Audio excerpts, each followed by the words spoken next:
இக்கதை ஸ்ரீமான் பண்டிட் நடேச சாஸ்திரிகளால் எழுதப்பட்டது. அழகாபூரி எனும் நாட்டில் ஒரு வியாபாரி இருந்தான். அவன் ஒரு ஒட்டகம் வைத்திருந்தான். அந்த ஒட்டகம் ஒரு நாள் காணாமல் போய்விட்டது. எல்லா இடமும் தேடினான். மிகவும் சோகமடைந்தான். அந்த நாட்டை ஆண்டு வந்த மன்னரிடம் ஆதித்தா, சந்திரா, வியாபகா, விபீஷணா என்ற 4 திறமையான மந்திரிகள் இருந்தார்கள். அவர்கள் நடைப்பயணமாக நாட்டை சுற்றி வர கிளம்பினார்கள். அப்போது எதிரே வியாபாரி தன் ஒட்டகத்தை பார்த்தீர்களா என்று கேட்டு வந்தான். உனது ஒட்டகத்தின் ஒரு காலில் அடிபட்டதால் நொண்டுமா? ஆமாம் சரிதான். உனது ஒட்டகத்தின் ஒரு கண் சரியில்லையா? கண் தெரியாதா? ஆமாம் சரிதான்.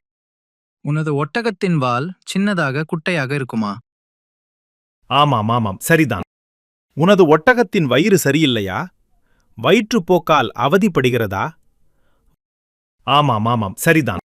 நீங்கள் நால்வரும் என் ஒட்டகத்தை எங்கோ ஒளித்து வைத்திருக்கீர்கள். வாருங்கள், மன்னனிடம் நியாயம் கேட்போம்.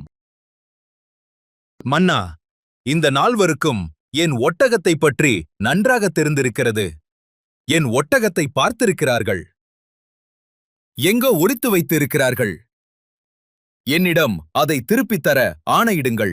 மந்திரிகளே, அவருக்கு பதில் கூற முடியுமா? மன்னா, மணலில் 3 கால் பாதங்கள் தான் தெரிந்தது. முன் வலது கால் பாதம் பூமியில் அழுந்தவில்லை. அதனால் ஒரு கால் சரியில்லை என்று தெரிந்து கொண்டேன். மன்னா, பாதையின் ஒரு பக்கமாக இலைகளையும் பழங்களையும் காணவில்லை.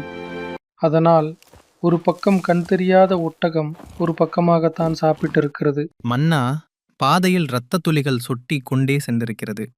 ஒட்டகத்தின் வால் குட்டையாக இருந்திருந்தால் அதனால் ஈக்களையும் கொசுக்களையும் ஓட்ட முடியவில்லை. அவைகள் கடித்து இரத்தம் சிந்தியிருக்கிறது. மன்னா, ஒட்டகத்திற்கு வயிறு பிரச்சனை இருந்திருந்தால்தான் வழி நெடுக் சாணி போட்டு இருக்கிறது. வியாபாரியே, இந்தா, நீ புது ஒட்டகம் வாங்கிக்கொள். மந்திரிகளே, உங்கள் அறிவு கூர்மையும் துப்பறியும் திறனையும் பாராட்டுகிறேன்.